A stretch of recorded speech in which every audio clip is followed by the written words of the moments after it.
Kata Nabi, anna yustajabu lidzalik. Bagaimana doanya bisa dijawab? Susah dijawabnya nih. Kenapa? Mat'amu haram, sumber makanannya haram. Kan masyrabu haram, sumber minumannya haram. Ya, kemudian juga maaf, malbasu haram, pakaiannya haram, wa ghudhiya biharamin, dan perangkat hidupnya haram. Anna yustajabu lidzalik. Jadi yang haram-haram yang bisa bersumber dari maksiat, dari kesalahan, itu menutup, kadang-kadang jadi hijab. Ya, semakin tinggi, semakin kuat pekerjaan haramnya, semakin tebal penutupnya. Ya, semakin tebal penutupnya. Tapi kalau haram-haram dosa-dosanya misalnya kecil-kecil, tipis tuh sekatnya. Ya, kalau tipis kan cahaya masih bisa tembus kan. Tapi kalau tebal kan mantul. Itu ilustrasinya begitu. Karena Nabi sallallahu alaihi wasallam, adalah kebiasaan Nabi sallallahu alaihi wasallam, idzan sarafa min salatihi, kalau beliau tuntas mengerjakan salatnya, istaghfara thalathan, beliau beristighfar 3 kali, menyontohkan kepada kita istighfar 3 kali. Jadi amalan pertama pasca salat, assalamualaikum warahmatullah, assalamualaikum warahmatullah. Anda mau lengkapi sampai wabarakatuh boleh, gitu kan? Anda mau assalamualaikum sampai situ boleh. Jadi boleh singkat assalamualaikum, boleh. Kalau di madzhab Maliki itu biasanya yang salam pertama assalamualaikum, kemudian yang kedua assalamualaikum warahmatullah, gitu ya. Kalau Anda mau assalamualaikum warahmatullah boleh, sampai wabarakatuh juga boleh, ya. Itu luas sekali babnya, sudah saya terangkan di bab fikih salat yang lalu. Lalu setelah itu apa amalannya? Sejenak, ya, kemudian langsung kita beristighfar kepada Allah 3 kali, ya, 3 kali. Yang paling singkat, yang paling pendek tadi dikonfirmasi di syarah, gitu kan. Bagaimana bacaannya? Maka Nabi pernah menyontohkan yang paling singkatnya astagfirullah, astagfirullah, astagfirullah. Itu yang paling singkatnya. Jadi kalau kita selesai salat, misalkan udah salam, kemudian kita istighfar astagfirullah, astagfirullah, astagfirullah. Kalau kita mau misalnya lengkapi juga, ya, dengan mau panjangkan misalnya boleh astagfirullahalazim, astagfirullahalazim, astagfirullahalazim. Nanti ada terusannya tuh, alladzi la ilaha illa huwal hayyul qayyum wa atubu ilaih. Boleh, ya. Jadi kalau misalnya buru-buru, ya, harus segera berangkat dan sebagainya, silahkan. Mau sambil berdiri istighfar astagfirullah, astagfirullah, astagfirullah 3 kali. Ya. Baik, ini menarik, kenapa istighfar? Kenapa bukan langsung tasbih, subhanallah, ya kan? Tahmid, alhamdulillah, Allahu akbar. Kenapa istighfar dimulai? Masih ingat teman-teman?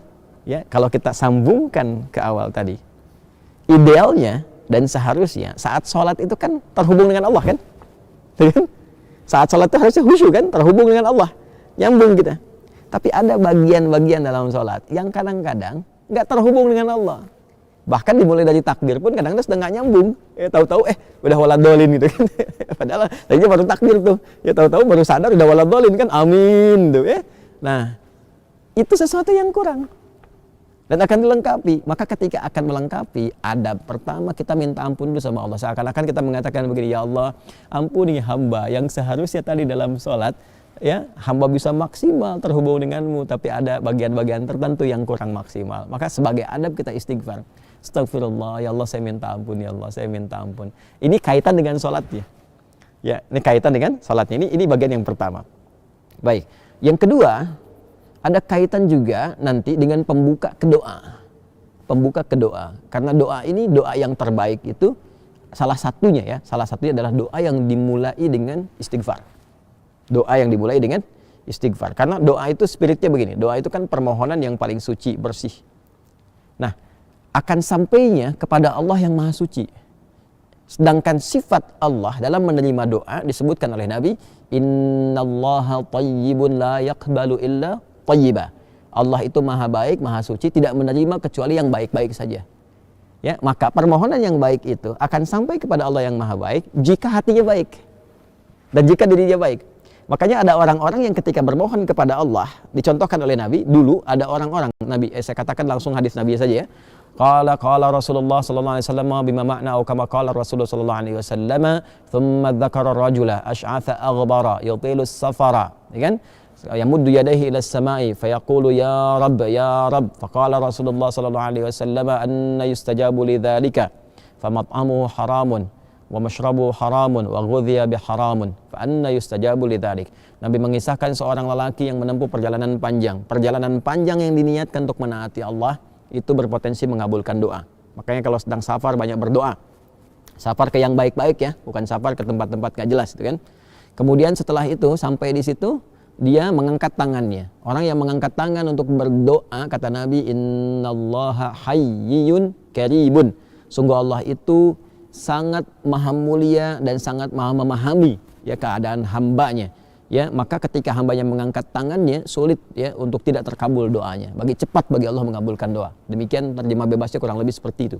Kemudian dia berkata, ya Rabb, memohon dengan al-asma'ul husna. Al-asma'ul husna. Memohon dengan al-asma'ul husna mempercepat terkabul doa. Seperti Quran surah ke-17 Al-Isra di ayat 110. Qulid Allaha awid ar-Rahman ayyamma tad'u falahul asma'ul husna. Sebut nama Allah, sebut nama Ar-Rahman. Kalau mau spesifik, pilih salah satu nama di Al-Asmaul Husna sesuai dengan kebutuhan kita. Jadi dia melakukan 3 hal yang seharusnya mempercepat doanya 3 kali lebih cepat dari keadaan biasa. Tapi komen Nabi apa? Kata Nabi, anna yustajabu lidzalik. Bagaimana doanya bisa dijawab? Susah dijawabnya nih. Kenapa? Mat'amu haram, sumber makanannya haram. Kan masyrabu haram, sumber minumannya haram. Ya, kemudian juga malbasu haram, pakaiannya haram, wa ghudhiya bi haramin, dan perangkat hidupnya haram. Anna yustajabu lidzalik. Jadi yang haram-haram yang bisa bersumber dari maksiat, dari kesalahan itu menutup kadang-kadang jadi hijab. Ya, semakin tinggi, semakin kuat pekerjaan haramnya, semakin tebal penutupnya. Ya, semakin tebal penutupnya. Tapi kalau haram-haram dosa-dosanya misalnya kecil-kecil, tipis tuh sekatnya. Ya, kalau tipis kan cahaya masih bisa tembus kan? Tapi kalau tebal kan mantul. Itu ilustrasinya begitu. Ya, sedangkan Allah kan pemberi cahaya, nurun ala nur. Ya, ini cahayanya nggak bisa nyampe tuh kalau Allah berikan, nggak bisa tembus ke kitanya karena hatinya bermaksiat. Maka untuk membuka itu dengan istighfar. Astagfirullah, astagfirullah, astagfirullah. Makanya kalau orang rajin istighfar tuh, dulu saya pernah ceritakan kan, dan viral juga kisah ini ya di berbagai kesempatan. Orang rajin istighfar itu kadang-kadang belum minta Allah sudah kabulkan. Saya tidak harus mengulang tentang kisah tukang roti ya dan sebagainya gitu. Tapi itu indah sekali, latihan deh, latihan. Sampai istighfar itu di kebiasaan, bukan hanya pasca sholat. Ya, di jalan bisa istighfar, duduk di mobil bisa istighfar. Ya, kemudian kita kadang merenung bisa istighfar. Itu kalau sudah menyatu dengan kepribadian kita, masya Allah, enak itu, enak, tenang, nyaman. Latihannya sholat. Jadi istighfar memberikan fungsi sebagai adab permohonan ampunan kepada Allah karena mungkin tadi tidak sempurna dalam sholat, ya kan? Lalu dengan kasih Allah itu diberikan pemaafan dan disempurnakan. Lalu yang kedua, pembuka untuk menyampaikan permohonan dalam doa kepada Allah yang barangkali karena kondisi tidak terkoneksi tadi, ya belum mampu, ya kita menyampaikannya sehingga tidak terjawab dengan maksimal, ya kan? Ya, karena itulah setelah sholat kita beristighfar, pembuka itu dicerahkan dulu hatinya, ditenangkan, lalu memohon. Makanya orang kalau udah istighfar, mintanya itu, apalagi kalau air matanya mengalir, doanya lebih khusyuk dipanjatkan dibandingkan dengan langsung berdoa begitu saja. Gak percaya silahkan Anda cek tuh. Ya, ingat dosanya apa, ininya apa, ngalir air mata, minta itu seketika itu cepat sentuhannya ke jiwa.